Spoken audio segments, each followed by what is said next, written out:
مشوق بين الهلتين وهو صادق المصدوق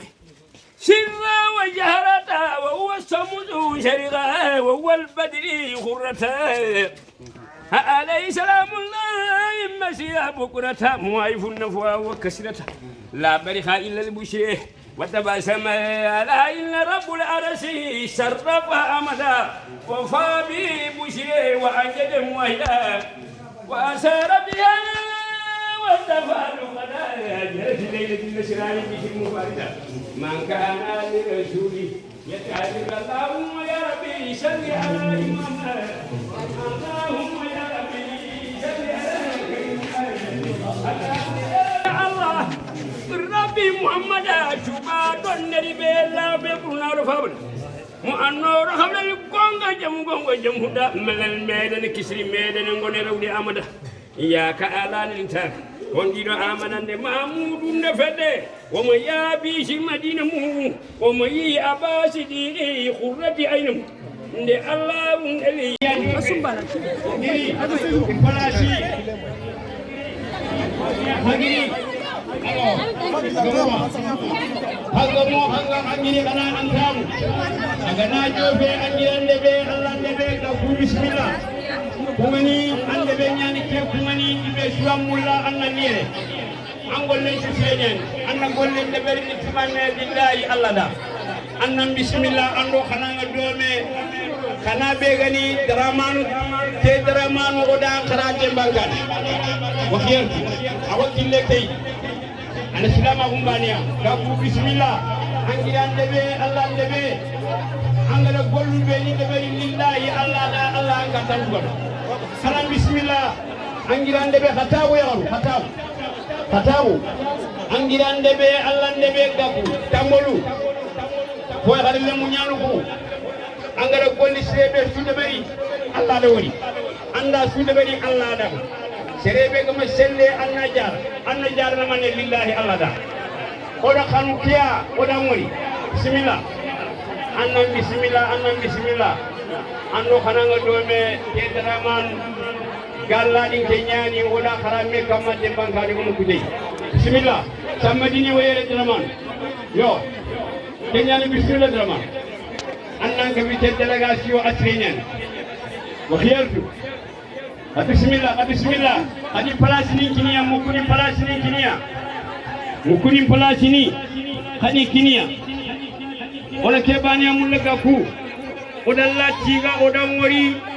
wa khiyartu yo bismillah kenyani wala mabu ay ko saydi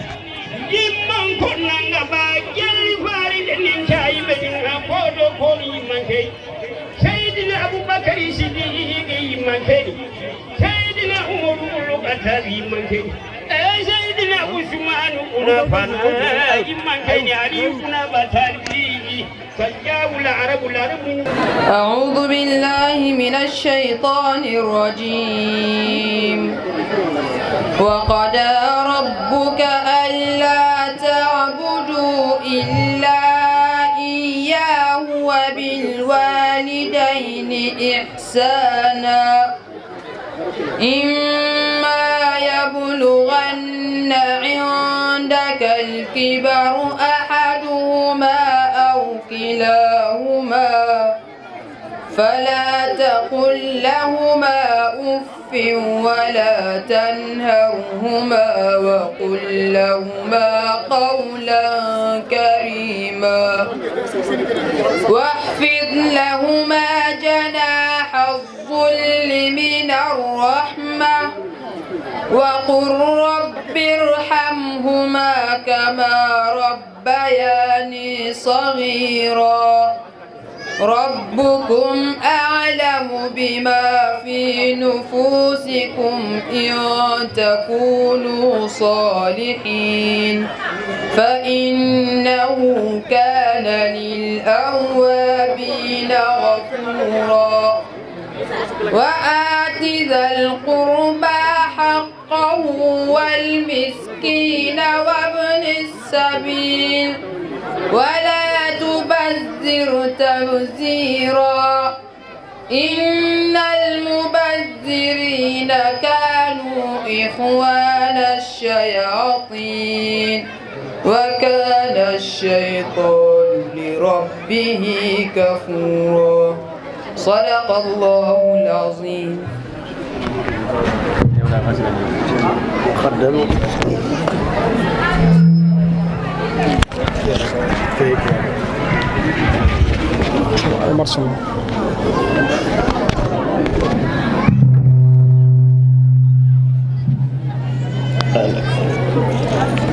ante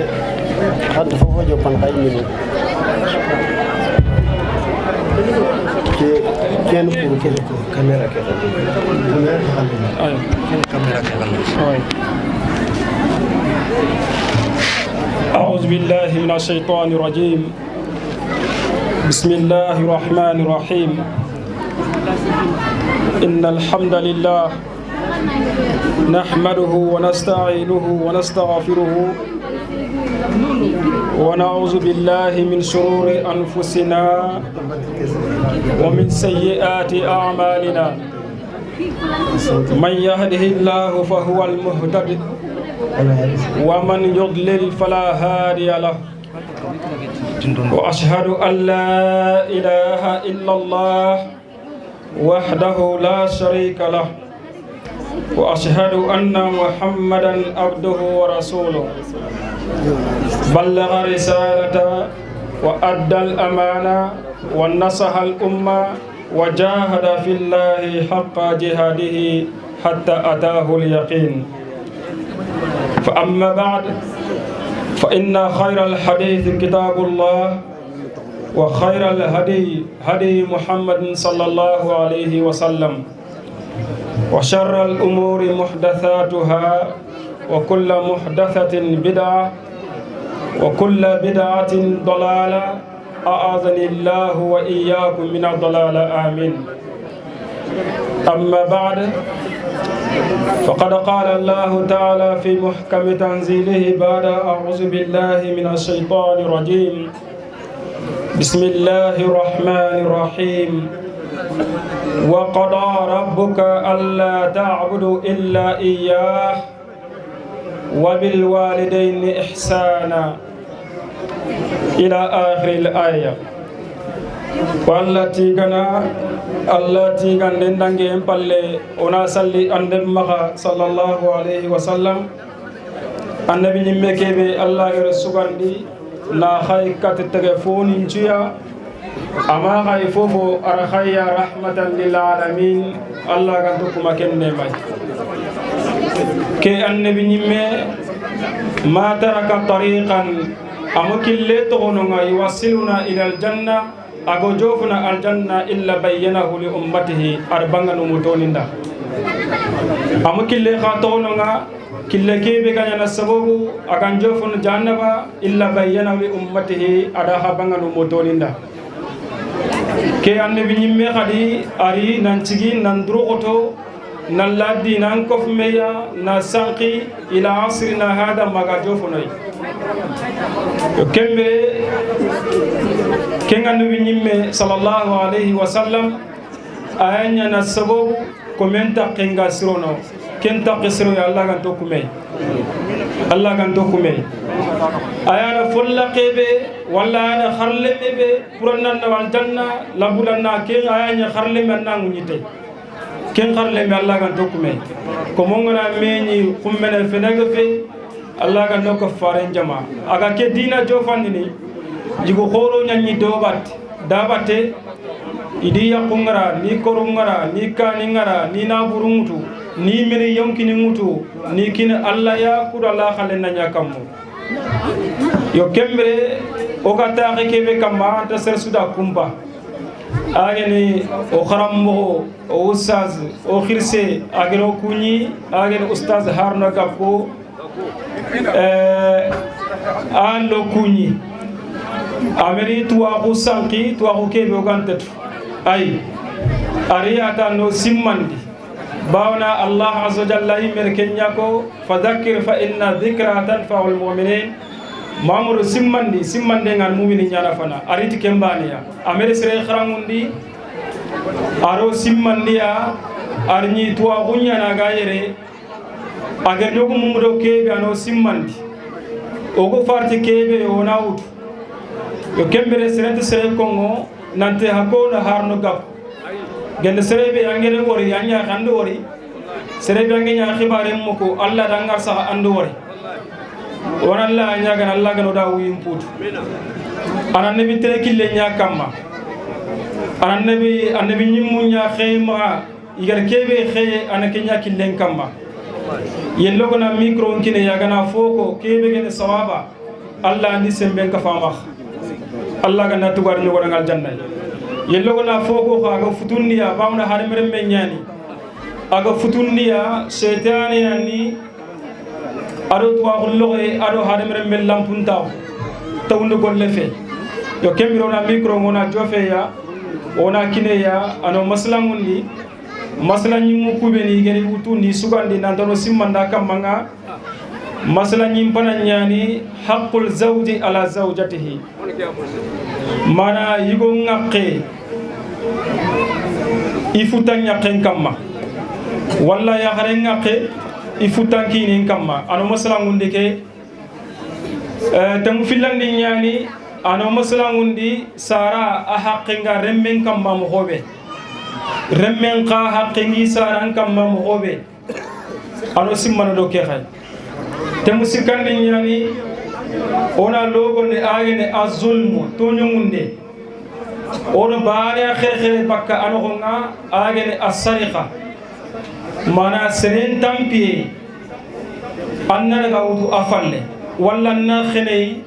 imma anna buseya imma na mangazinin kara wa imma naga ana burun kompon anna gi karandina dak agene feyen khibare walla njaga na tapube ni ga ono nun kamma walla njaga laga ni wasabake aga diga mube ni ko walla njaga laga ni famundo yi agene famundo walla njaga laga ni ogira kana uga kunnangatiya falyatafaddal mashkura jazakallahu khaira. Assalamu alaikum wa rahmatullah.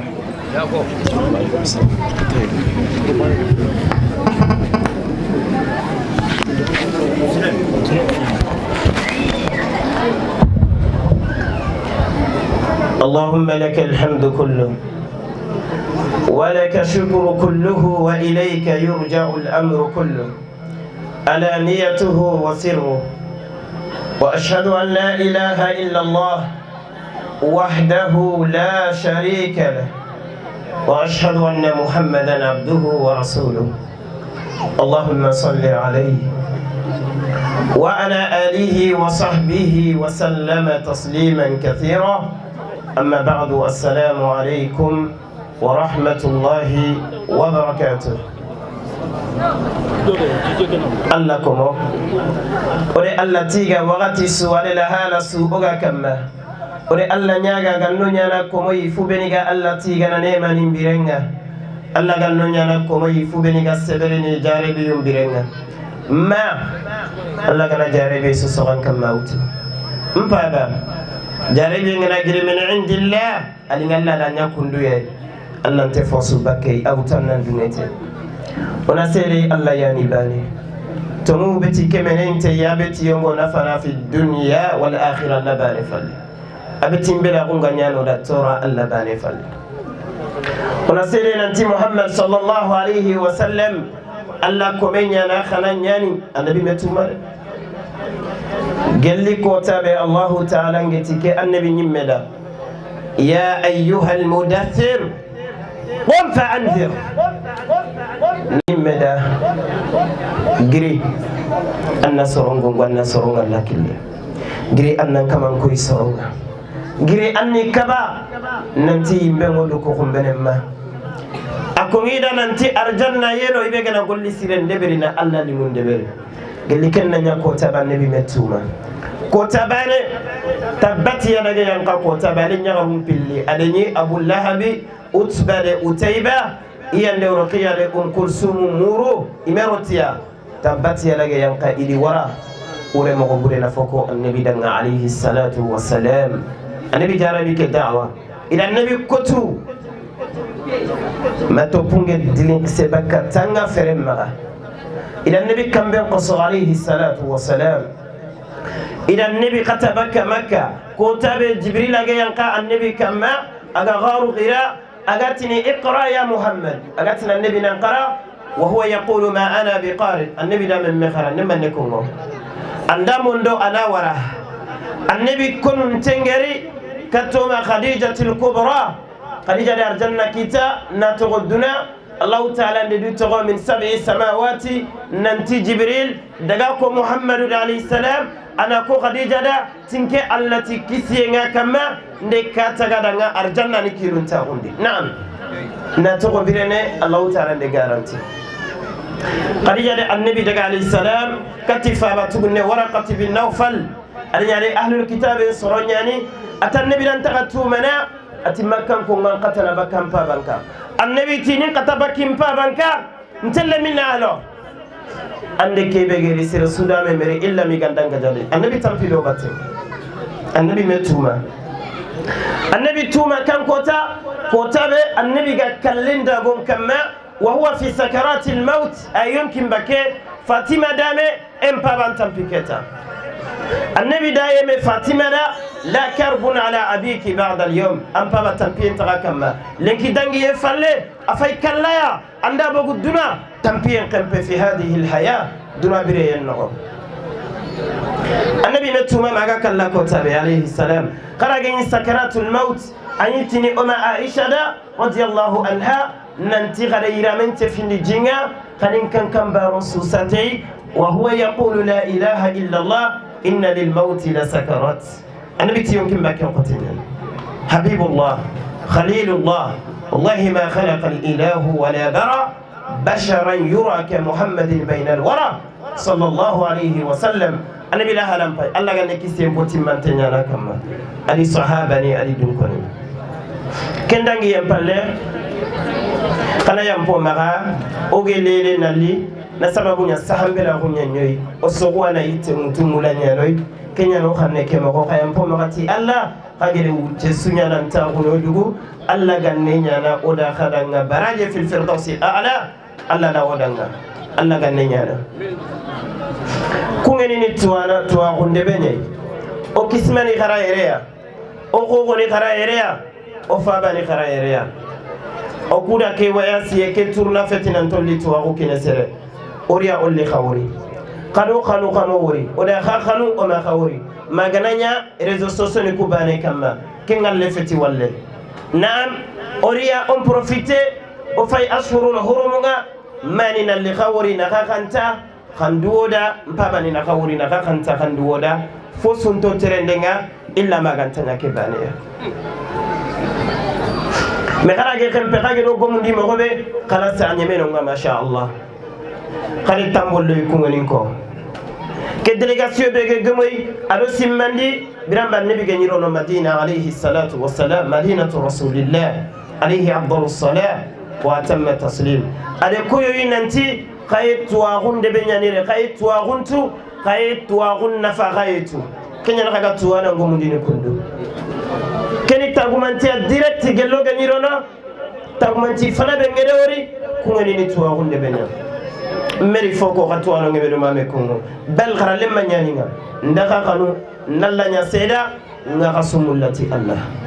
de allah nyaga aga ne ke khanu nyani ndaka sula seda illa rusimure ko taballahu ta'ala ngatini ayna almutahabbuna bi jalali allah gatini fubeni gede me khanu ne minne ni rasulun mure allah gantello sumo firdausil ala ya allah ona debugo mon koni geylan ko igero gomundi mo gobe na diga mu beni ko Allah gani dalandi no kane Allah gani ko ngeni kurona ko ngeni lamu kam ma dunge ke khayebe ga kama kam bo yere ante ko ngeni to ko ngode besu illa ma suga simmene tuwa hunga illa ma suga simmene anti tuwa hungiri yere ya tuwa no ngumbuni nyanere lamu kam ma dunge ke ga gilli ona debugo mon kuni ona khojendum ko nin kuni karamo ni tanjigorani o modini o almamini igere duwa ngube de beroda igere ngulun kulla ngube nyomoda Allah kan odi dalantini Allah kan khairinya na odi sudanga ona jagula kokuni ore Allah nya go fa baka Allah kan da wi imputunu Allah kan khairinya na odi khasuda kendangem palle fu benige de fike organiser na gomundi kundo ke annahum inya hoy tege sigindi bane kana samba di kore alhaji yusuf adi kore ko samba tanjigora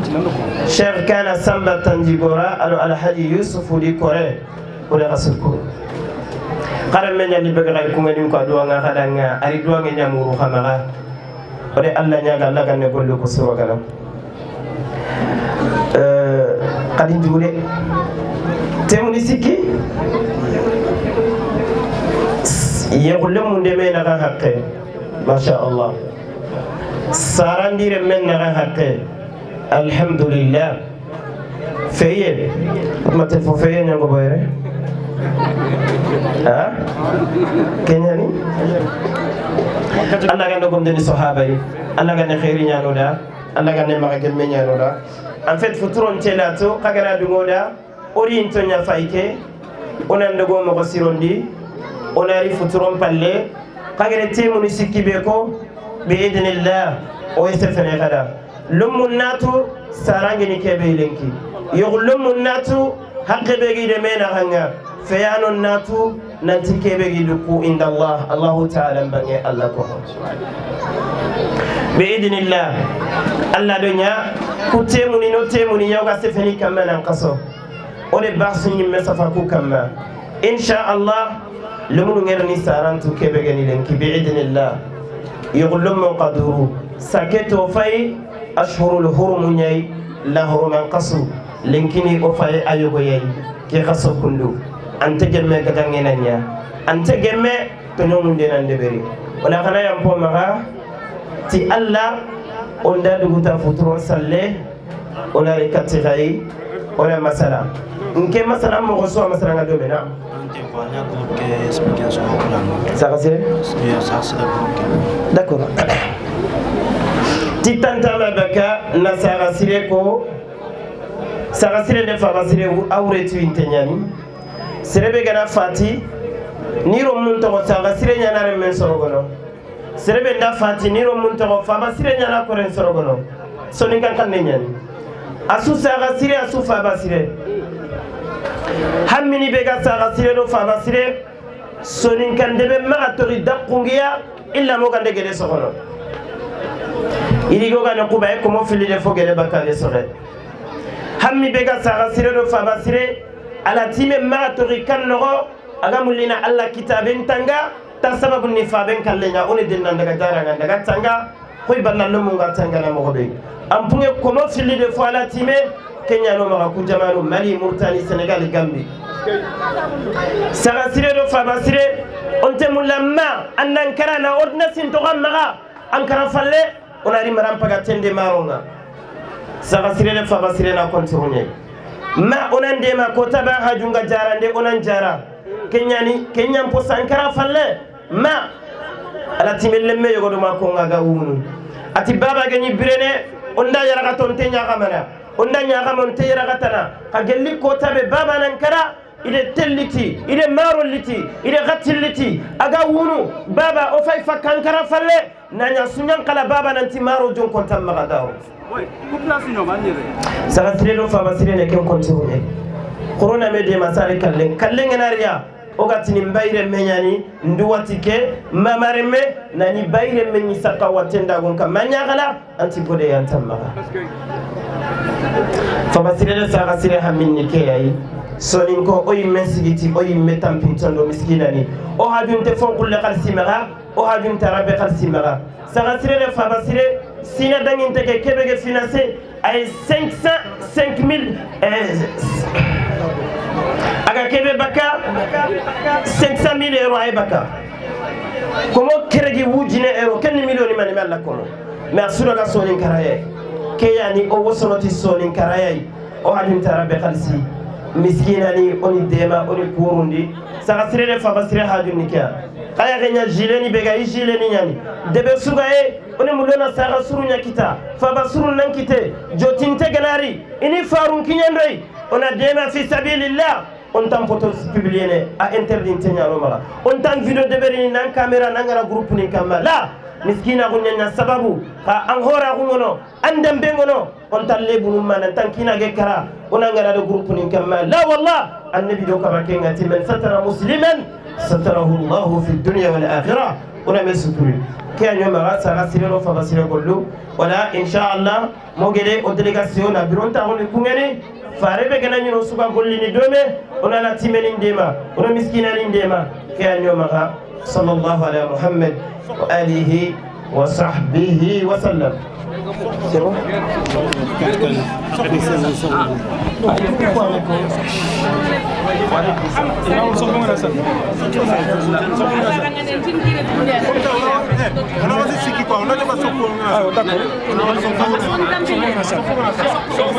ايوه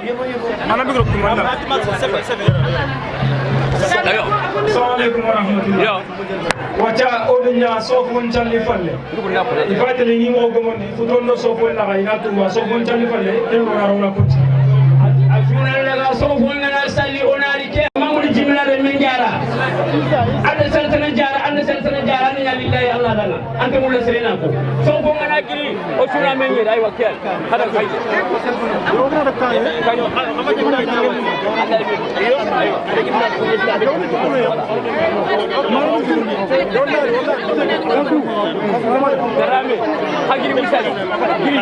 Assalamualaikum mari mo soni ko jaxali ci fayndano ha ko sirina xanta lenki xalbi sawdo tourner kan me ageni cheikh harna ga ko gari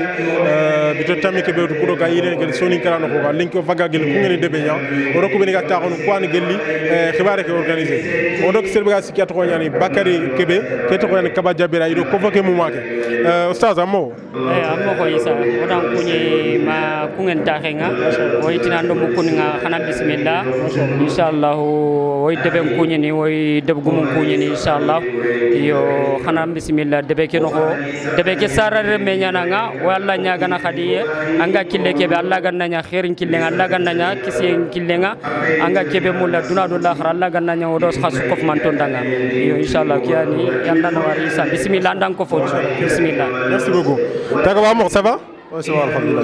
j'aime alhamdulillah Allah présente si c'est là présente bon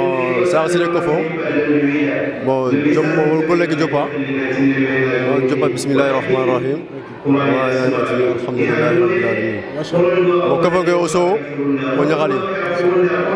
bon so diga kulenga ko mo mancho nyagali kontani ga kunanga ram bismillah ma burgan xelay bon ken dangi falle cofo ge me nyenya o kan o me famu cofo ge agati soni kan cofo ngana cofo no ina su ko ngana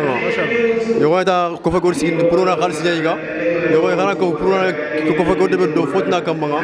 wala ngana cofo ge no il faut su ko ngana alunguna il faut ngi be ko ngana nyaxi ngay ampingina quoi est ce que fongi ga wurin ki quoi wala ya ga kunanke alla ga na wunya na wiro gisanya rasu ko fuma tanga agar golle ge be ga jopa golle ga kem golle ge amar be to kura debet allah subhanahu wa ta'ala allah atqarina allah ma allah ga na tura rasu danga aljannat fil dawsi Oustaz, donc Takaba ar fedeke ar nawari siri len ko da ke en tant que khirse ke fede ankari lenki conférence ke woni ngong bëgg mo ko be ankar wor kamo oy jaman kuñini oy debe ke su oya su kuñini yugodo yakare bo vraiment oso te quoi parce que garsi mama ko be o mañi kunnu kadi bo kubito man mes wodo degna leñan meya yo sere anga allah subhanahu wa ta'ala murna anti tampini ke golle nyangendanga ba xumbena ngiri allah subhanahu wa ta'ala ni dononga allah gam brazil po xorenga odi susukuni vraiment ncote string xamene odi usaz ko nguni adi ko fonga odi fede ke sukuni president ni kaba jabra yonkeni kaba arzuenya odo grand ken kay dome grand sake yo gele xibare ke fede ke nan cigi a tele agarni ay xibar gebe ragana gi dangini ni inshallah ya xannu ku beni ga siko karang o mama na inan nawari gar tru ko ton ta ko be deberi ko fo keno ko nga o inan nawari do Brazil Allah ganni Brazil khere ko jawara kundang ko o yang kanto no dono nyai vraiment ido doro ido raga debe ke sara rumunga ido raga mukuni khadi na fofo suraga na deberi o mukuni kudanga o mama na inan nawari do Brazil Allah ganni Brazil khere gelli kagume ma kat ya haru isunan nawari do Brazil inshallah surbeni khageri kuye be raga gari kini usaz nga aya gani basebe o kha mama na khanan nawari do Brazil Allah ganni Brazil khere ne anya khumene silfanda yedang inshallah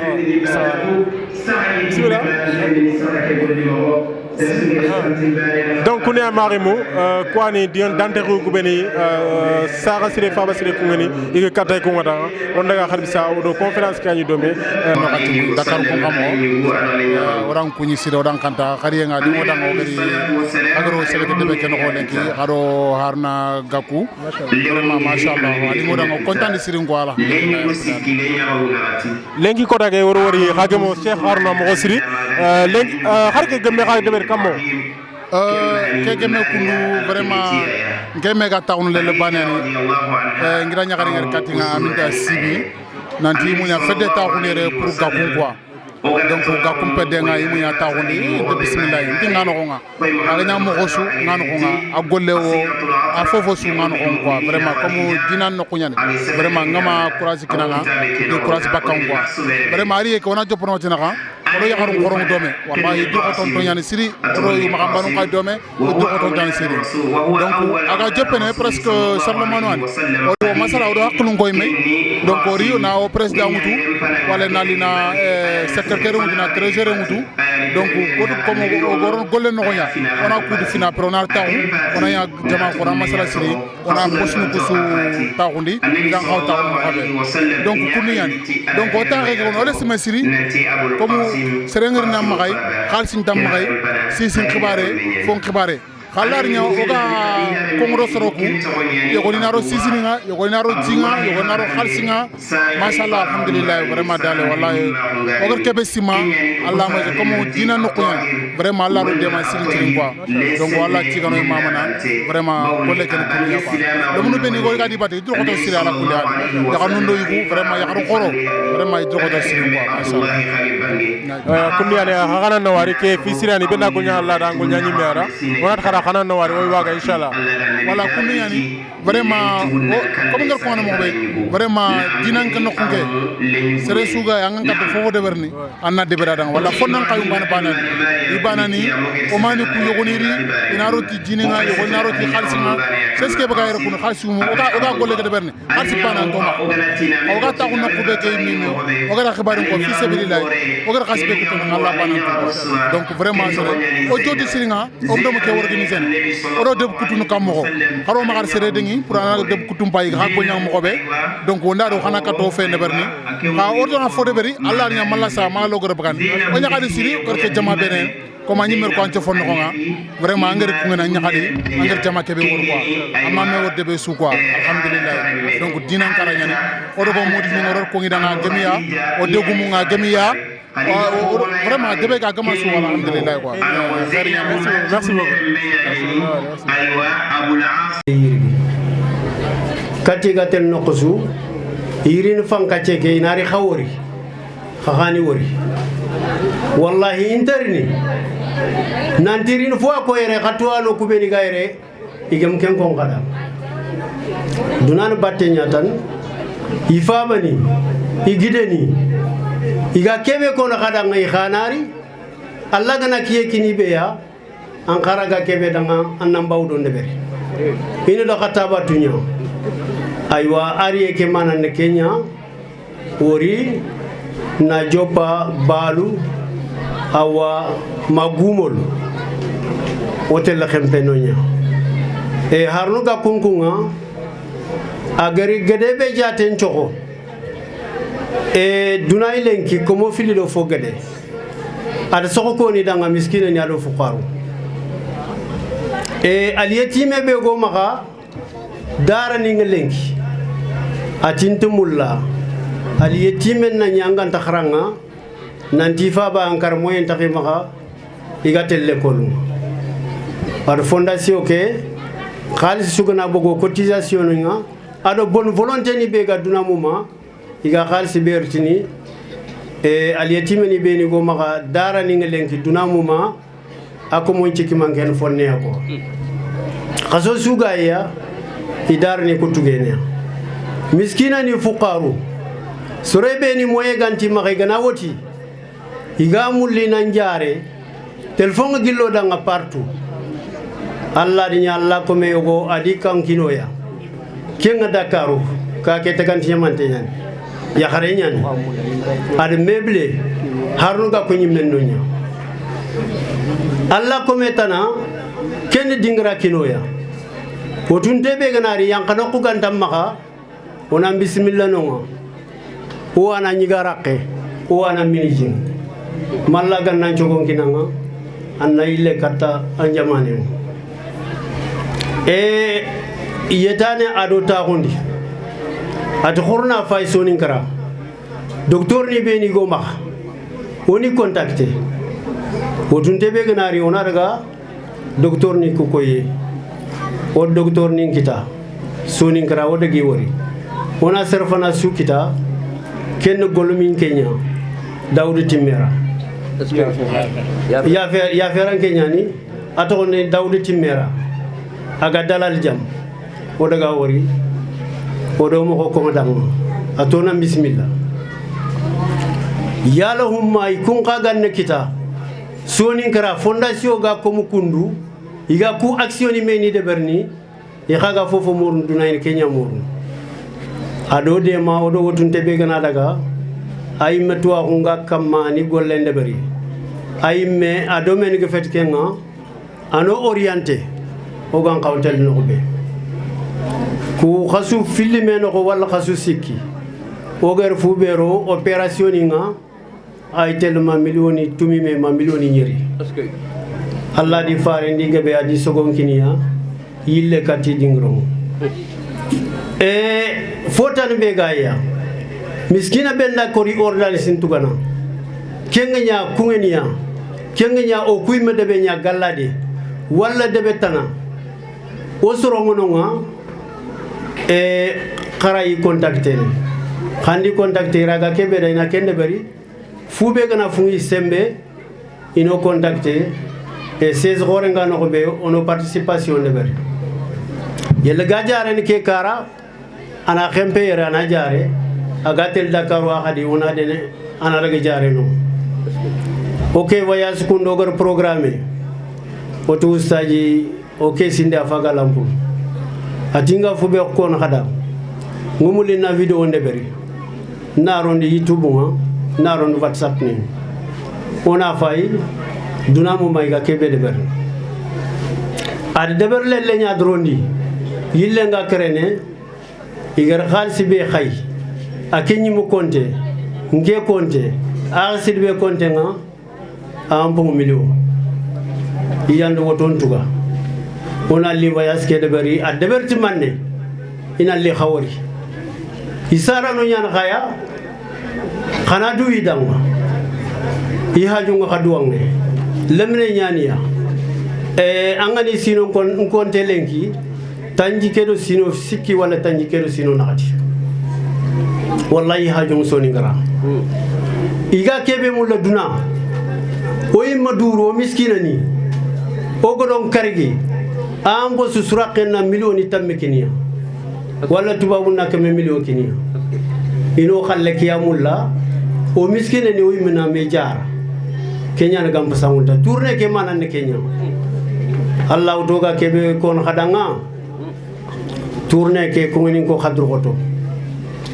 wodi ni kirsunga kebe kono nanti yere ne tuwa hundingranya asare dingranya ni yere iku serebe gar tuwa hunkiti yere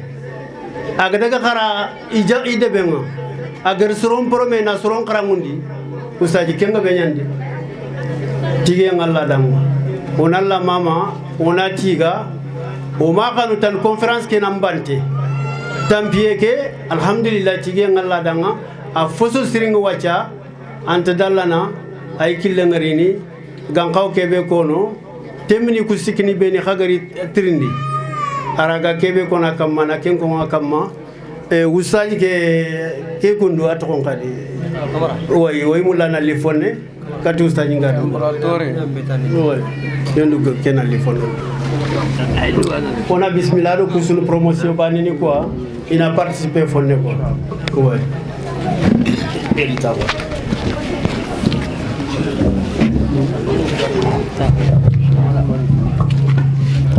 السلام عليكم ورحمة الله وبركاته.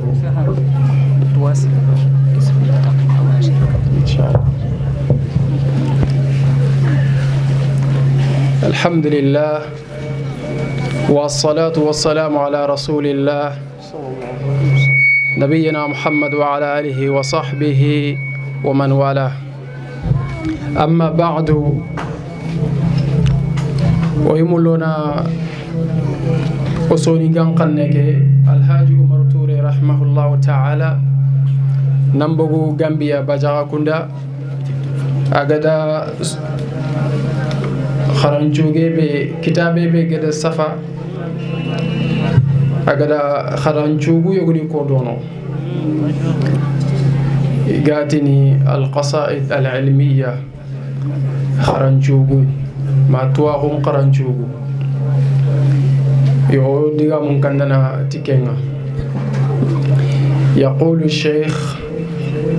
رحمه الله تعالى دنيا في نكون دانج من مغفم من بنتو ألا مغا دنيا في نكون دانج من مغفم من بنتو ألا مغا Tunka bega siranda gadanda bari nalliti dunadi koma gumaga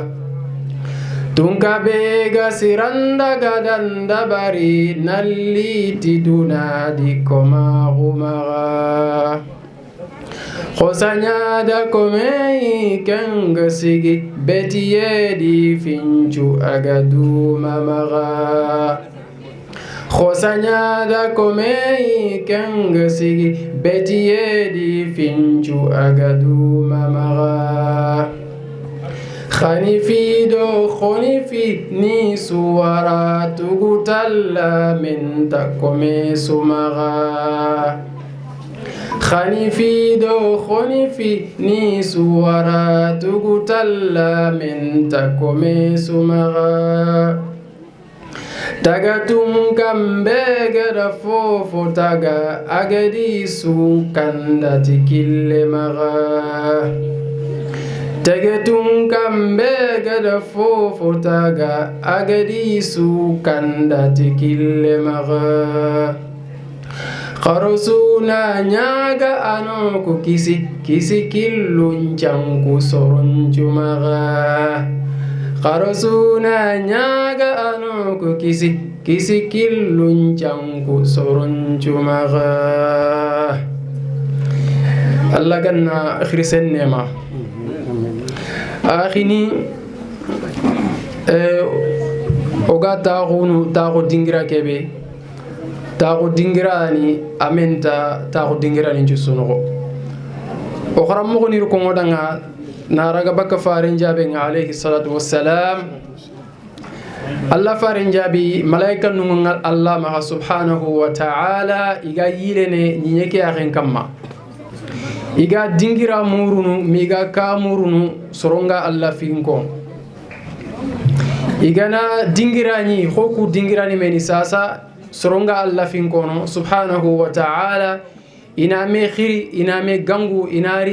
inati khayli kat fonga kebe khaga murun ina soro ku terenka igal lan khibare kebe kon farinja be alayhi salatu wassalam kum malaikan nu iganari kendingira ina tenkuye nyankandi soro ku kamma ina fen do soro ku batenga ma kampote fana inda duguta ina sage kat Allah subhanahu wa ta'ala Allah anutu malaika nuku gir dingira kebe Allah nutu komo ku gal hala kebe khala malaika nuku trindi malaika nuku nati ogiri nyenya odan ko mo yoguni ni domo iganke Allah subhanahu wa ta'ala finko Allah nat malaika nuku danga yala idinki Allah woriyaba malaika nuku nat Allah danga imam muride Allah nati kammo ko khaniga igandi muri malaika nuku nat Allah danga igandam muri iga Allah batte kebe iga subhanallah kebe kono iga alhamdulillah kebe kono iga lampin Allah khibare kebe kono in fo kappe Allah nat malaika nuku danga inin nyaga na manha malaika nuku nat Allah danga ina nyaga na aljanna manindu taxundiye aljanna ro yempalle izan Allah subhanahu wa ta'ala ganno arzaqe ta'ala ina nyaga na aljanna ya Allah nati ya lida aljanna ke worba inata Allah danga ima aljanna ke wori Allah nati danga Allah nata malaika nuku danga iganda aljanna wori inyana kammo inata Allah danga iganda aljanna ke wori iga sana makangilla go be iga fanqe ke be iga durxote be fo kappe Allah nata malaika nuku danga ina tangi murni ngamanha inata Allah danga ina tangi murna nga jahannaba Allah ganno kis jahannaba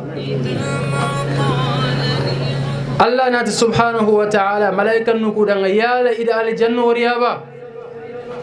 inata Allah danga ima jahannaba ke wari Allah nati danga igana jahannaba ke wari nyana kammo malaika nuku na Allah jabi inati ku ganda jahannaba wari iga tangi kebe iga kanne kebe ini fuwa tallan kappe iga Allah batte kebe ini fuwa tallan kappe kenga iga Allah kute kebe ni walla idan kendimma Allah na dali malaika nukudanga iyam pi sumaha Allah ganyam bo sumaha amin Allah na dali iyam pi maga malaika nukunati Allah danga khakat fulane yino gonde akemmeri Allah nqibareke ahaju ni sereya ma haju anyeya akosiri dono Allah nati iyam paken qamaga kho misale ko gata khoni yere sasa yogo ahataji ntenga serego imma tambo isere ma haju ngasere tanari aytu nanti ganari ya kamanyini yere anani muhadara ke martide Allah nati iyam pesusuma Allah ganyam posuma amin mashallah barakallah inshallah idan kendima o Allah nyagan subhanahu wa ta'ala sheikh ndanga Allah ganna gaman sahaba kubeni ga kongeni sahaba ngeni Allah ganno nyaaw ga golyengi kamma assalamu alaykum wa rahmatullahi wa barakatuh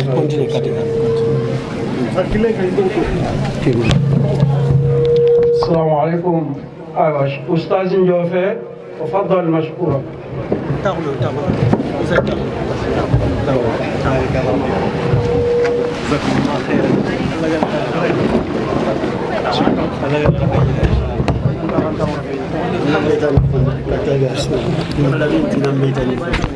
mana orang anda kamera yang kiki ya tanawarin anda semua tanawarin anda una vantlo aslinya vantlo kan ini aslinya ya tiyo offer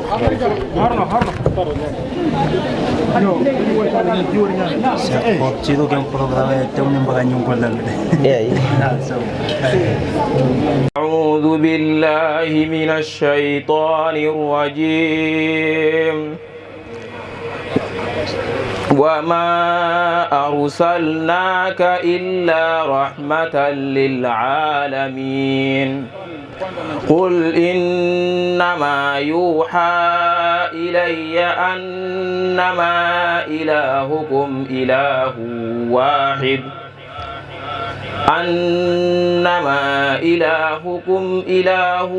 واحد فهل أنتم مسلمون فإن تولوا فقل آذنتكم على سواء وإن أدري أقريب أم بعيد ما توعدون إنه يعلم الجهر من القول ويعلم ما تكسبوا ما تكتمون وإن أدري لعله فتنة لكم ومتاع إلى حين قال رب احكم بالحق وربنا الرحمن المستعان على ما تصفون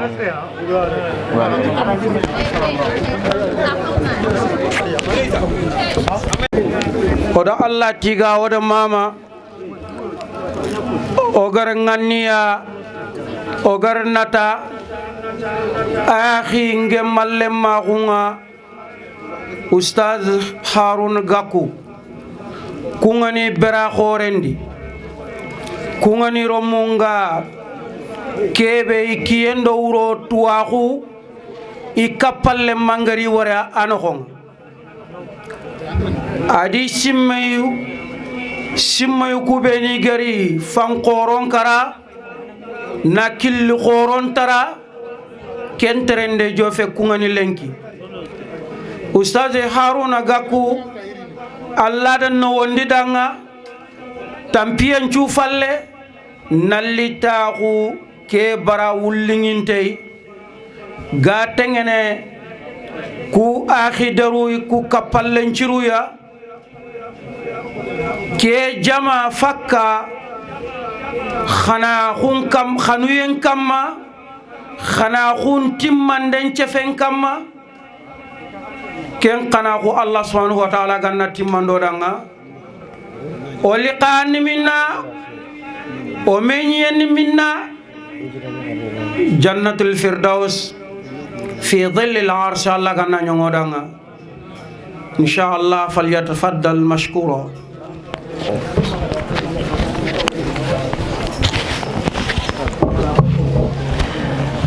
alhamdulillah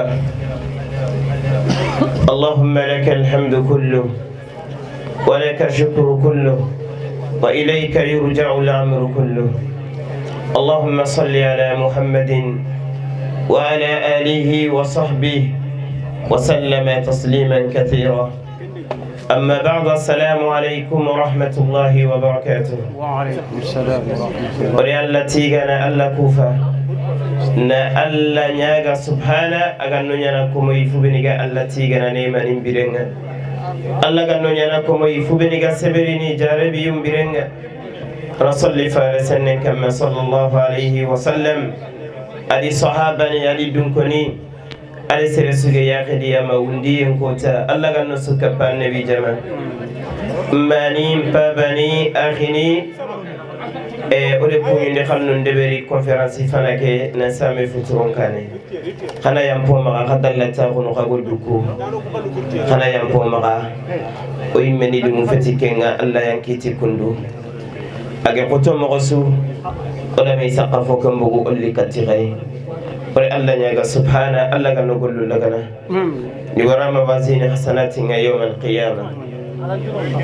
temu bege dokini nanti onan sefa kamma nanti الحقوق الزوجية يغلمون باللي دمينها إحقو أصنعت ننتي الله بيسو كورسيني أي لمن كورسيني أي ساران كورسيني أي يغون كورسيني أو يغارين كورسيني الله غنا يغدان جندي سروبيني دمينها حقو نياني قصو قوانا تلتي يعني لغا كنغنيس يغون نغنغا خنا ميدرو يقول لهم في اللي دورني كان تنونا أي باتين الله كمرة دنيا منهما بوني بيرسو أنغال منو ما يا واقني أنغا كانارو منجنيا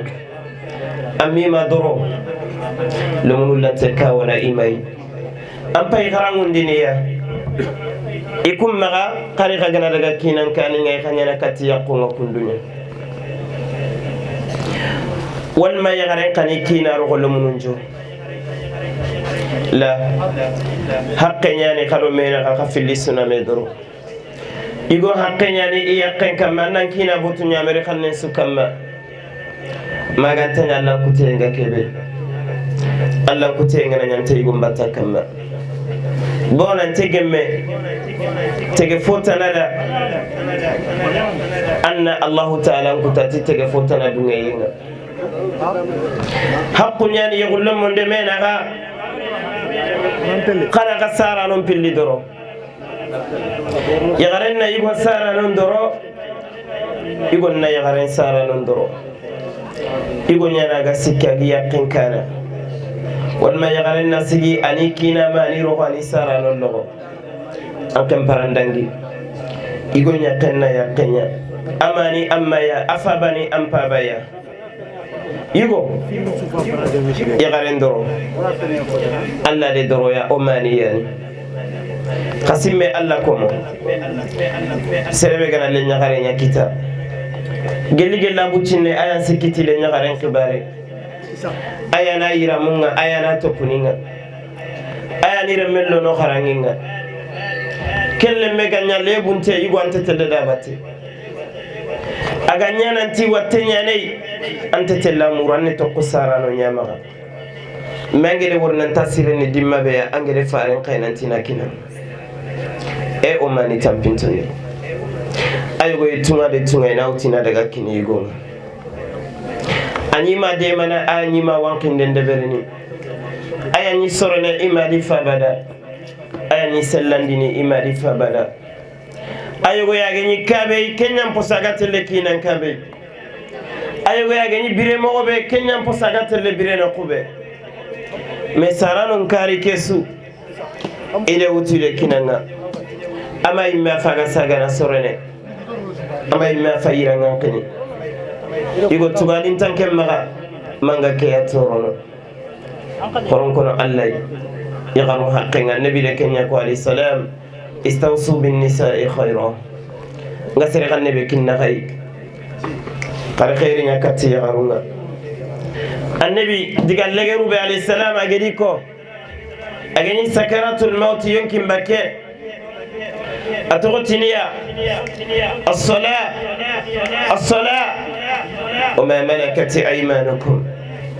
خلقك لنت غسلنا خم غسلن تغنو أجي قطم غسم غسلن تغنو أنا سلن تغنو عندي ريلاسيون بغاندي الله لغا أنا سلن تغنو أندورون يعني كيتا كمن أنت مغانغام مغوكم النبي تي وما ملكت أيمانكم خلقك لنت غيركم yagarenga kenyani yugon kamanna wi dingira murada aha kenyana yugon kamanna feto fata aha kenyana yugon kamma anna biranda nasigita biradinya aha kenyana yugon kamma gna yagara kege me khara anna kharawundan alladina koy allum mummayani aha kegwanan kamma anna suturi aha kegwanan kamma anna ma hayban ma khalibu النبي عليه السلام أتتكفون تفبري الله بني يقول بيدي يقول غندونغا دانغي دي مينا خانغا يقول نارغا لا خامي سروتنا دما يخارن كانا لا خامي كوندو واندير ميناني دي كينغا انت صلي مغوتو انت صومي مغوتو انا لوغو اوكومغا سيربيغا تونانتي يقى سومان تامبو بيتو مانيميني مي فراتي كامبانياني الله كوم anya kake gana kara ga metambune kutuga anya ni tuga na falle man kan tatu bito mane me metambune ana logo yugo bege yakantirni ni sonka songe dangi ona safa bito mane me nga tambo kalle yono bire yono me ana logo anna dorallo mumma yani isa des fois erepunia ya garanga na jala ine duguninde nya de berni nanti kinen na la lisede Allah wori yagarenga tampiye be Allah wori yagarenga kharuye be Allah wori yagarenga jalan kutabe Allah wori yagarenga susi be aga tampiye be no afade berni danya batenga khaso foni remmeke memma afade berni danya batenga baba ayo ge makalla gire menya to qosreta naga qorondini aha kenyani anna hinne yugo haqqenya ni yaqqen kamma amma ga boguna ndaga no ku magande dunge muri kina maga yugo haqqenya ni yaqqen kamma amma ga nafila sumi yedeberi nade kinen to me kamma magande dunge muru kinen maga ifilli haqqenya ni bana gani fune muru sogore nga amma ga kaba malenjuru ganani annabi tibe gana bara ikina da sogore kamma malaika nungal langana ma illengan kere aye kundun khayugon khaya garanga na muru gana bara lenjuru go felangan dengan kamma النساء شقائق الرجال ما أن يقندروا أم درداني كنا كونغو تساسا يغارو كمبير أغين سفن التابعات نندا تغاقا سفن كتغا كينا نيا مغبوك من سفن كتيكو إن يكون مغاقوي تنكن يقول نياي أولو خلني ينقن دينو غنين سفن ليباتنا أولي درون لو أدرون دي غنبا النبي عليه السلام إذا صلت المرأة خمسها يا غربي جنا إفرنسا لون كرجي سالي نسون قصر السومي نيكينا بوتوني أمريكان لون كما لغياما كوتا كدنيا نينو يا غربي كده أرجعنا بولا كوكو سيجي أنا سوغان دين دبري أجا كيبي مولا نيكينا نلو أجا نكينا بوتو yugo ya garunga kanya nan kamma ngana fillo ya kannan tolongi le bena ga maga jungu wandiro munyani fosumei baba mogo kankara ankara falle fitna nga gillam palle baba ande kankara ni meetu nan tangana kara ankore kente gemman palle bawo nande matugunne ya fosumai baba matugunne ro mu kunya nan lo mu nga baba kese go imma ganna gatirindi bereke tay berekenti berekenne Allah ya maaba mani saranya maaba an saranya maaba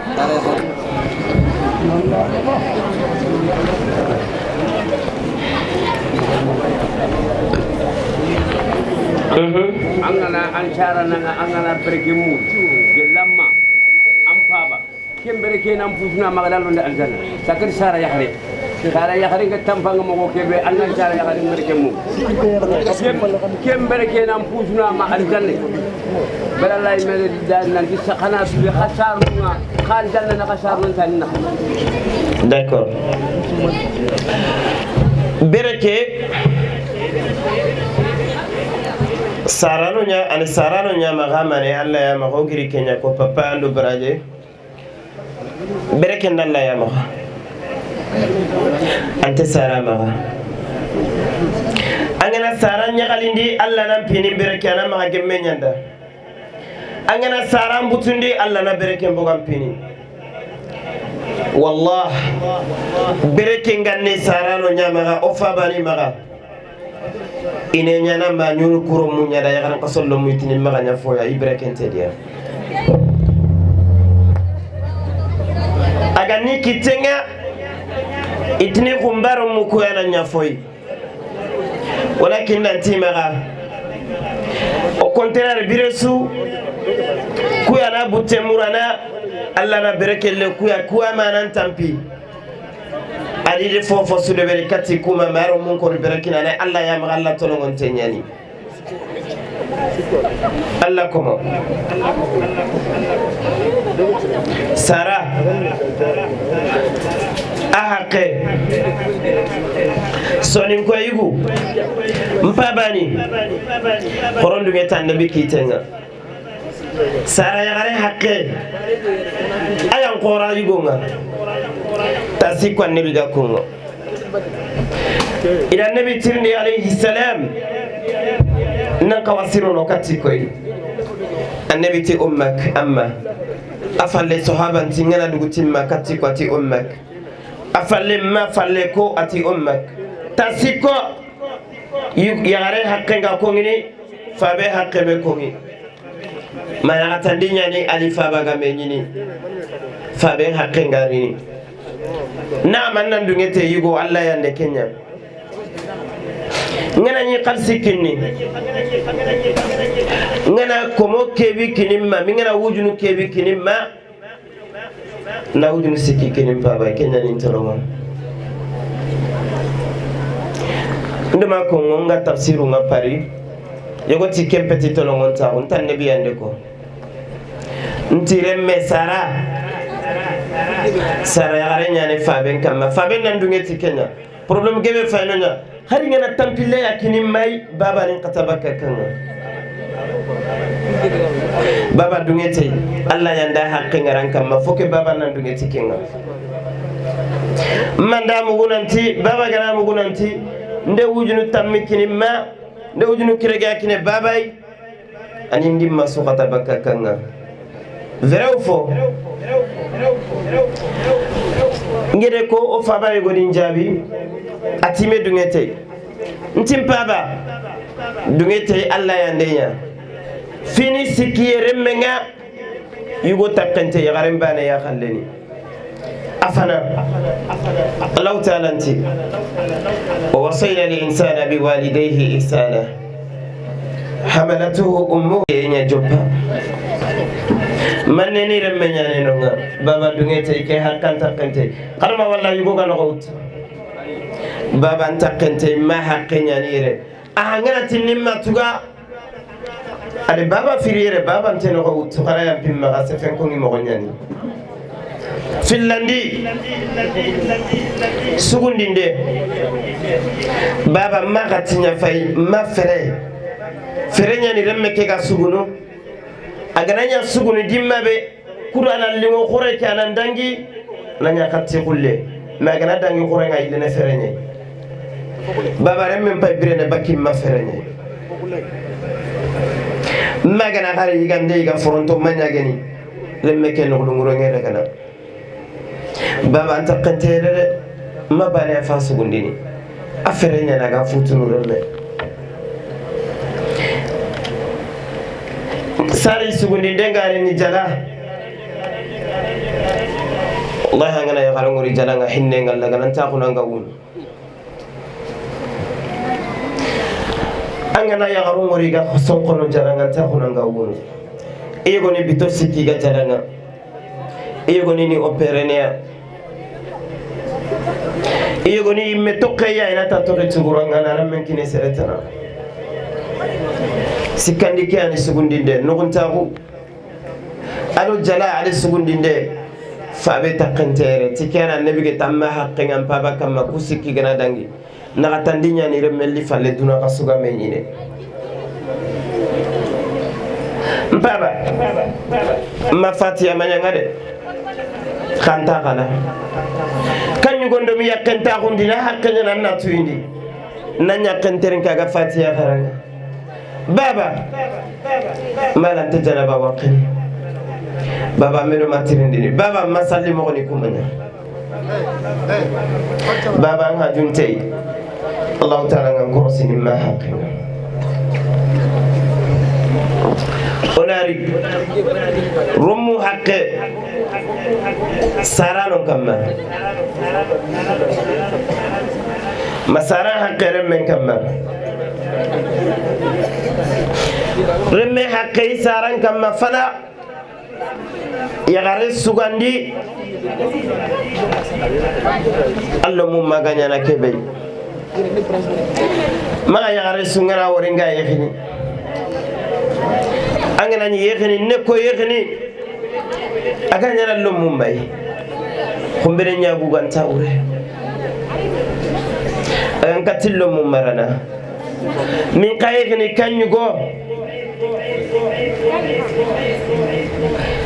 agan katinya na lomum paba ya bugante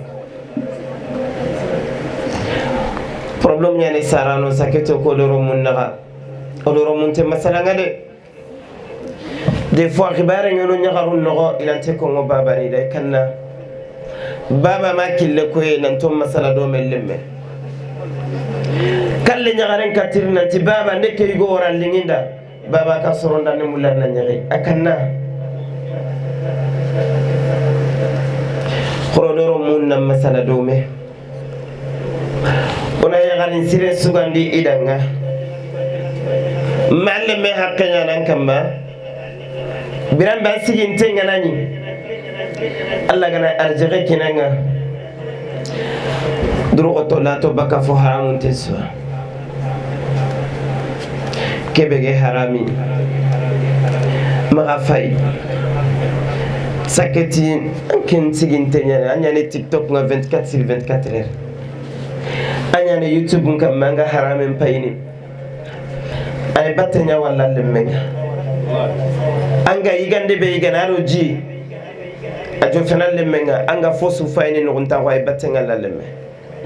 anga fosu terikana o batelo na lemme anga na arjere kita atuna tikere me haqqenya nin kamma ni payndi finin tuketa remmenga na riduna kana to sirel lo remmenga kana to sirel sugandi remmenda kana remmel lo kharangenga kana la dinan ko iremmenga شيخ الله كنت حياكم الله بارك الله فيك أحسن الله إليكم شيخنا أجر كيف كونغولا مسوغر مغدومه به كفاية كراي وسنة الله نو سومغوندي كويا سخولين كمارو تامبيين كماي خوغا غيا كو خدانغا مغوبه الحمد لله بارك الله فيك agani sefene ke tembe kama wacha Allah subhanahu wa ta'ala ande ilham gelle akhini ku gana khanwa gana ille sefene ken kama Allah do suwar jaga ku beni o gino ko ngalengi problem ni beni go ma khay ko fo ken ko nga ada su ko ngoda nanta lesli dina ke famu imbala gumbanian omo dina ke afamu ogono dina ke famu su be suga yangan tanchigire khentunu be suga yangan digan ko ngintentunu be suga yangan chefe ko ngintentunu ngangol nyanguntentu agar kebe wutu wacce khususan naga sigi dingira kebe barakallahu fi uzra ke lojuru ke do tampie ko suru famu khalla do su takkello ke bodu mugu insha Allah harandanya daqiqatayn Allah ndara murona digamu kutimandi o ganna kita o akhi akapallema ikunat danga Muhammad Jago kunati Idrissa Buna Jago adan qara dome ayanya kane alhamdulillah da kongo danga nanti menjange nyani ida golnya dome insha Allah ana drogoto gellara gi yakhi ke mama no danga insha Allah assalamu alaikum bihi kifaya wallahi ma khanu kullu bihi kifaya insha Allah barakallahu fik kharam ko ina ko tenki ngandi insha Allah barakallahu Allah ganno la khanna no la khasi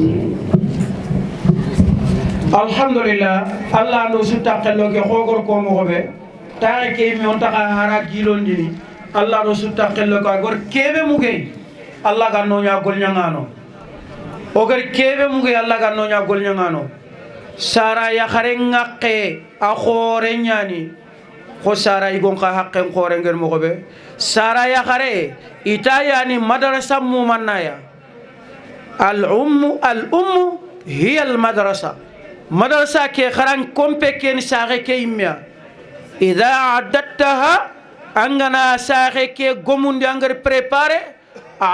عددت شعبا عند فنان قيو دبري عند جماعة دبري شامخ الأعراء أكين غنشو جيلو يعني تولون إني ما كمونا تولون إنيرين تونياني إخلاصين تونياني خاكين تياغي غما دبري أستاذي نيكون ديغا مواكم مواج كين تياغي غنا دبري أرانا رمون دبري Allah subhanahu wa ta'ala ganna sara ya garuka ganno da khadema insha Allah ustaz Kamara jabu beni ga khamaka ususuna dua akhinanga Allah do takelo ki assalamu alaikum wa rahmatullah aghini kana yambo maka ay mem fofo to golle nga da su ko khadanga oy murlo khamaka ta ustaz Sidibe akhi sidibe akafini groupe ke no gonya ana fermeture de ber khadanga aywa tampiye nyantan fotan soufe yo xana yam poma akhi فلما ولا ناري اللي لو ساجنا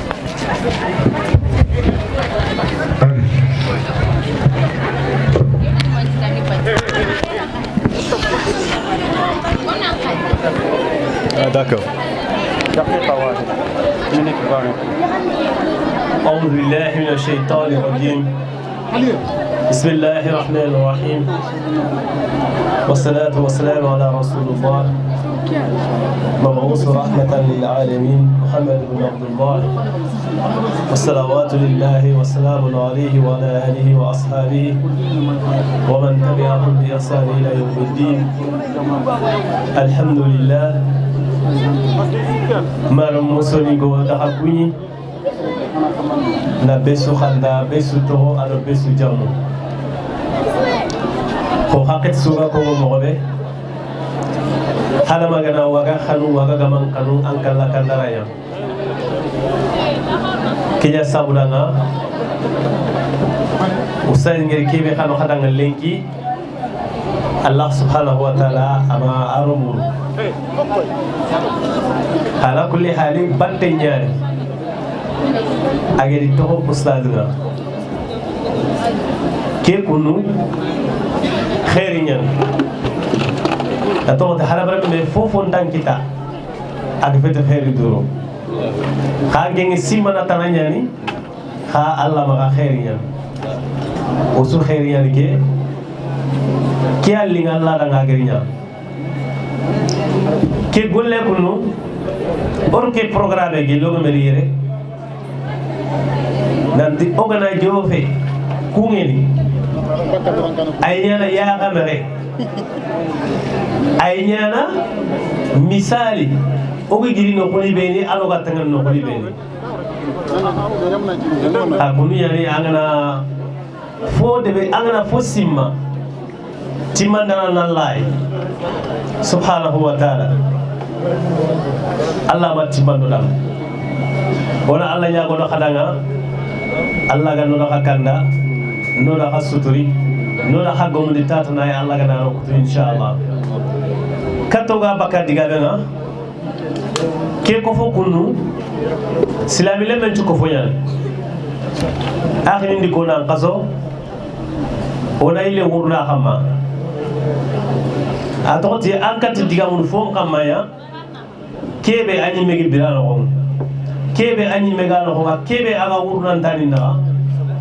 ankati diga mun tikenya soron laga fami kitene ha aga na diga mun tindimu wala iti aga kongi anyana kuteya so ni gondi kenya yigandu kutte alla yigana ka diga kutte fami ande ala ta famille mo ko su sa asire do fa basire akhini ndi ko na qurandi al islami le men so alama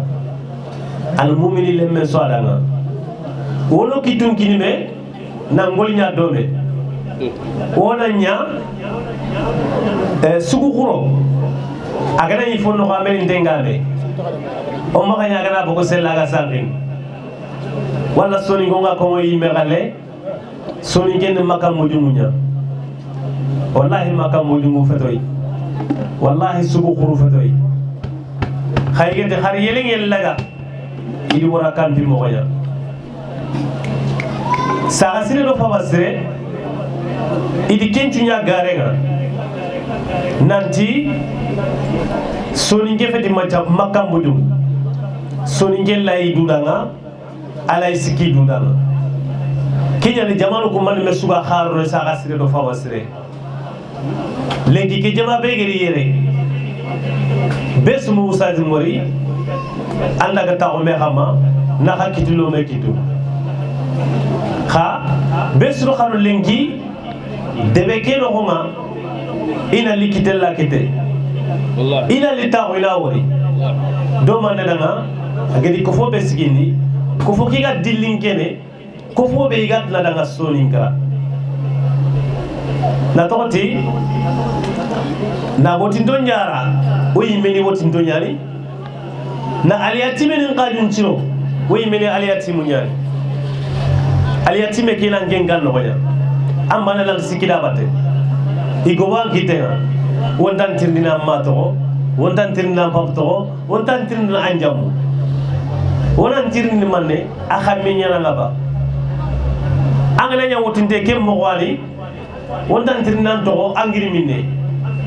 gel ganani watte kebe ga ngato nyani wona giri dambatte ngana jara akhata di serenni biyen kutu ona seren biyen kutu la ngiri yere nan daga nya losma o khamma Dakar be suy Dakar to aga mo be o yan sikita fofo saka sire do fama sire kenya ni seretna ma khalsini kurti igiri soningara soningo nyani kofme ni kini be ni soningo kala ngana fay wala ki tourner be o ga deberni masha Allah ge ona ga japa balwa Allah ga kite oda ime ma gumol oga fofo de beren tourner ke no na wutu geli Dakar na daga wara ma o gedi kebe ngani seri ni wojo nya de beri nandi oy mulo daga soningara aywa bara fay domi fay libor ni siki banan ko ngi ni wara no wojo mbatte ado video soro du to ko ñiño yere ni i participation liti haraga na yakemea nanda haga telle kille kebe har ke faga kitten kenya fagere woto ke luwe jini be liga xobele kille ke kenya fagere grindi fondana be ga nyala kille ke serengan serebe kan tinonga anganti mala tuye agiri o yimenya gor bale mo nge jiba amu bogin tan jiba agiri soningara donc dillinge ke sundo soningara o khajin to fofole fotra be ga na ken to kolongo no kitun kilime na nya bale ona o wotindo nyara ona aliyatimi njara no kuli be ni jinkore ngiya ona gedin sokidama fi sabilillah kempati Mali kempati Mauritanie kempati Sénégal ken duna no kunjoy donc soningo nyande deberi soningallo mu nyande deberi olanti gol nyanga abada o ga nya bale o go kitun kilime na ala na fay soningo ni kenya ko na dorom bale lanta ko cemu dorom mu ko anke fime iginya dorombe gana ya igan tagalunga kiteke to fati kitin degere wotin danga manne giribe atoko ni kenya mais kitin dorom ko gae atoko nyane kite ina ta kitin degere donc kenya ni soningen no soningen kam mukana maka nege duya gole kebe alla dunya kam mangere an jigire ngere kebe mangere debere kha anni walla lantikati demana lanta demana hagana karay angenya faga ban deberni ayantini wotom bay ndikina ray agana karay ayantini gumbom bay harro adwa har kursi adwa nganunda la ilaha illallah kota wujunu nakatiani pour manne awornasi kota wujunu filal pour manne awornasi idan tirndianti allante akarana gumboliti ande ci togonya wala de ci manne ani mane kentu keda khana yam foma ga inshallah sa gasre fa wasre idilli ngene manne na ko fulin cirondi na debunga no sigi no debun cigindi no on ko funi no sunya bale aliyatimu kubeni wogi khamin tugala sine qasunta muno fillo afeti Sénégal bale afeti Mali bale afeti Mauritanie bale angala daga jamane su angani kharalle mangabe gebe no ak aliyatibeni kunyali ni nya almami ni ngalenki kunyali ni nya tanan kunchu on igiro de bunya isage kato yimma kenya wala Allah nyaga Allah ganna ko foke kenni Allah ganno sutira lo nga Allah ganno kanna lo nga Allah ndo fitna duna lo daga khana yam huma gadiga mu ngala torandi wala takhala wassalamu alaykum wa rahmatullahi wa barakatuh yatikum lafiya wa alaykum salam wa rahmatullahi wa barakatuh oda Allah subhanahu wa ta'ala tiga na mama akhinga giri faba shirudo saka shirubeni ko alhamdulillah na jowondi ta kudona wase taxe ke gilondi no yaxenga xirsungo kane Allah de ñay ko fonga ñi sorobe ni yere kaba Ali Jabira adi ikapallema Ustaz Abubakar Kabe iyadi jaman kutte iyani faba siru do saha siru representani nga debeke kungeni su oyidi batenga oyano konga alhamdulillah kofo iga drugotono iga golnyanga debeke nkenne matago debeke kusino ndaga na linia khayirigi ku khasullo mu be ngari nya khama khayre ngata kunin ciare debeke nga daga to kudorinto ku fayini ndinyi kofoni beni ga sikki dina ndanga khosa khasiru mokhonga iwo doromu nyamana kungani imeromu iga sikki kenga sunqa songolle ngano ko sunqa son palle gollu ngano ko al yatimani tugandu ngano ko nga kundo baraju mullutan ni demandun nga dangini odi wori idangi to kitung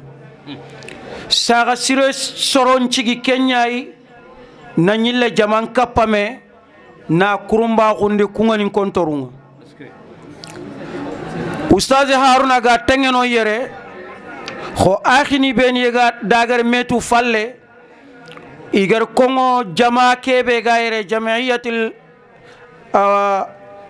tarbiya wa muharibatul umiya jama be ga tengeno do me maranden do me sorogonde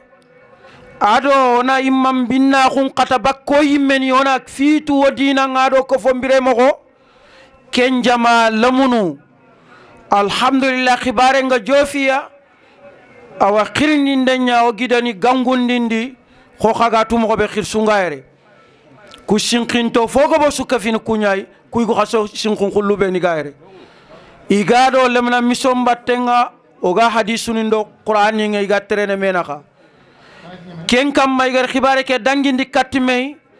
faba siredo saga sire ko fongar mugu a itik agananya kundude kuwa fone Haruna Gaku oya fone khasuy mene faro kuwan debugu mullo mun qadi jama ke xan ke mukke to qoya maka jama ke xa dunge o xado xanne nyankandi o te khafay o sumu kempay khawakane o suwada khabatte dalil nya fay ke kungeni sugar barakeling aganya jama ke be fina debe ke sugatu sheikhin kofo bana ngolle nyagan tuyintenga noma ga debeke gampiante shinkingillu walla debe batte kere isuni tino khibare fe sa sire bana khibaren alhamdulillah asude meni kungeni subo go igu khasom payku lomunu nga falla ya garunga dibatte sa siru khakapallo mo nga debeke ikitundo awa itani adi arayini ndingani ngodo jamam battenga yido muslima gundo ko fo battenga kemma hoane Allah subhanahu wa ta'ala oga nyagana aganna debe kedo debu kuso aganni sunoroda khirsu kubeni go kane Allah ganni wurgi odanga khirsu kubeni gelli daru iga simmene do ko fo nyabatte islama gunte kiyadanga wahdatul umma na ummatonu kuninya bane farenga ko sallallahu alaihi wasallam nanti mu'minni imisalen no manne ana ko fete banenya sufu bega na kitro koita sufun kuttencuna kefei angana tawointe bane mugu wotinte bane mugu awoti watte kega leseme anna an qallen kafu makhay annan takken kafei annan ngannien kafei afore khennan nan duwawun kafei haranga mbattenya kenya ne akhi ngana daga khara agari giri khara lekhe nga gari aga taxu agati ko fonga soronga gilli itelle conference khoro nya deba itelle madarsa khoro nya taga ati ke hamini nangiri nan daga katti soroku nanti dakunte kebe ga taxunu fonkara ona ka kuji kubeni debenga jinkontongi oni ka kuji kubeni debenga jarere khay meganti magoni khadema wallahi malla gara kha de matike nganni ada de mandanonchu on talla tondin khakam o duwa ngo khirsu ku so Allah gan ni sutu godanga olomunu ku so Allah gan nasu noro danga khirsu ku do kapallo mo ku su nganni sire kebe gari jofandiere Allah gan na musonya awa jannatul firdausi sa khasiru kofo kungani suy khaga mamana khagar ke drogote be do ke awa tampie be de bari ke wucci lamane no khonga nankati ke taxe organiser ne na khirsunchu dorondi tay na lamununchu dorondi tay ma sugari nyumi ke dingira barakinte Allah ganna khatuga kel Allah ganna nya kha golli fana lanta nya kha golli legere kha drogoto khana khanen talla nyetu fara dabugumu nyagene khay awa jameya nyimme ya khenga khay oy muloy kitu futini katta khay o sungol nya ti Allah subhanahu wa ta'ala diran ka golle serenga nati sikkei fofana be agan trindini kenni anna limana gan ka ko ke sirondi limana gan ka ko kenda sirwani golle nari saka kam golle nca limana gan ka ko nyakam de kenga na girdo no ngonari ona menya meriti tomu ona menya meriti munye ustaz ngar tem kebe wutu huquq zawjiyya yagalom mo ngakke arantanya na bara tongu ngantano arantanya na bara munye ngantano limana ganka ko nyana susorogon limana ganka ko kiana ngatta nazul ndabarni arabu ngatin kebe nangakke na nyampai ti Allah kenya faga problem pay ko fonga lenki yigonta yampana yagarenta tokko ken ko fotele kam kubeli gan kaw sefene khataxu ko fonyo ko yo ay xiyo xonade Allah ganno sigindo kharenga nga kebe ko nga fofo ga ko foni ku khala faranga o debe ke khala oytu nanti keni waqinya realite nyani fuana suya khengay ajara den mano nyille katte Allah on ce femedati Allah ona tokoti Allah kenta wasene hada maremmendi lampuntaxu anga khotonan ka palle mankitte khana simandi ndana ke to man tampi ama fido Allah na demana aga tigini sondo mekey aga dungen Allah khalle kay Allah ganna wodema no katundi medanga Allah to korindi medanga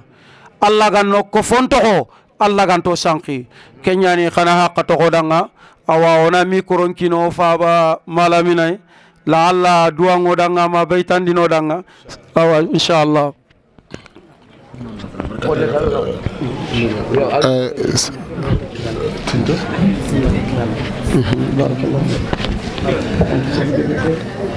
yo jamande haqqoto folmane iti haqlan dingana chamu sefe ngara fosri ngara suko ogere kebe famu akhinu kudiga mun noxo kenniya kemene kallangu dengeri xanne lagana katu duna dunko nu nanti la dulle nginga koni nyigandini ko khankata ko ngonant dulle ngallay wallinki Allah daqu nginga koni minindini ko khankata ko nan daqu nga allay wallinki Allah muselle ko katin jarana ko khankata ko nante Allah muselle ay sahambalakhun wallanke Allah feto nginga ko ne feto mbakinga ko khankata ko nante feto nga Allah raga karabane ngana tinko mo khasususu dullun to nyani mingana dulle mbogo serebe khasususu feto nyana khasu mingana serebe feto fata khasusu danku to nyani minki Allah gana dakku mbogo serebe ital khayman kota kemene kollangu tengi komen cigindi ni kome kebe nema ngama noye ngada kite ngada agri falle koy Allah agana sigindi du khansinda nan tunonga manan nanta Allah fayimu ko kongo Allah ga mo konke banyana khanne mu kanna flinka ken kamandanga ay fofo takana kha anati ko men nga dulle nginke Allah ndanya ga tandin ku yigande ndanyi gambari nyigandin ko me kenati kemne kallangun tenda dullen katanke Allah ragana kamma wa anta rabbul alamin anken khana tege fonin sususu marandana kemenna du to kome keda ngananti nkome keta matu amare mekati fulana ak khagni duna ko tay go dullen raga bite ndikita li xe ndikita noye ngandari katanga tekati liya annindem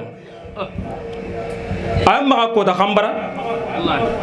keda mat na tangan kine yakot angana rinki Allah no nganna braje ni dukan kenya ne kemelengeti dullenginki Allah khabri ni gandini awre ninki Allah ko mo nyenya hen kam may tampinto igena ige lenki kummene tutiga kebe igana kan ko men no Allah ga volonté ne anga kin ko me sarjumutu kemelen na tin ko me anga ni duna dakundillaga nanyaga tandin ku jinnam minambara kemenen nati komen nati kemene kidangan kama dakullaga ankillaga na kammo angen khani kemarna mana ngarsirin cus jongan kin Allah kemene kallangun den nati amare me kad flane daru khagni duna dakunye ya kota ego ariya katinde majinnam min amra kinne pourta kota amma khambra kinne ya ngome kidam ma to ngan kinne anna brajim po khore nyinki Allah no donc ko ne re angati nan to xummene Allah ga no sunu aljanna lumo ko ne re xummene angati ninke aljanna lo en tikiya antetu hanumur munna daqum bagme serenna daqum bago daba araga aljanna direct fofo fe daba ki gantigende ati ntigene afete manya fofo manya ana wori yaga yiline daqunga e ana jimutu ana kinne ana mina ana fogo kenna nya sabo bagatil aljanna aka daba ke haramu jantigen ken man wulle moy wulle ni gana ay ha ay trini nanyan ay wontu wulle ni gan ay khasrenna kite duna ana daqum bugu wulle aragal janna serenna ille kitan islamin qore ana dullen jambo daba araga jahannaba wallahi ana daba kire gana na siti anti gande kinne anti jikinne am daba ke waragati la sere muro dullen nakere daqun nakere akhan islami khoren kha akhan daba kha ken manne serenna nyunku men citi magankara ken kaman taqinna bono Allah ganto nyakunno ande famu kam mo angana me ko me ganti ande famu kam mo angana me islami ganda ande famu kam mo sumpu kebe ananga no angana ganti walla ngana daqum bege ande famu kam mo sara kebe gam ma hanger dema angera duwa mur na berke mur ande famu kam mo fabe kebe gam ma hanger dema na tonga na berke mur na duwa mur ande ke bamu kam mo faram medi lampunton sus fo lampunti nyenya ren kam ma genal timme filande gena ke fe yakhare angana lampunton mur nga dangu ku filanta lampunti kitan yo khorondiro goto ay ko ifagre fo la xeñanguñi awre fet nante dema nen tire de ngela o sedne ta Allah de manana be ga gebe ñan a gebe ñan khaso ngana sigya gana kara miro ngaqibe ga kan kedebe a gebe ñan law sedena ko donc awre niya foko fu wana jidnant naqasin ina tan nga keka fu duma xam ko sigatan nga keraka Allah ga no famundi fedde ke Allah ga na berki amin fedden khasigi mana fini nyanno ga tontene fini nyanno ga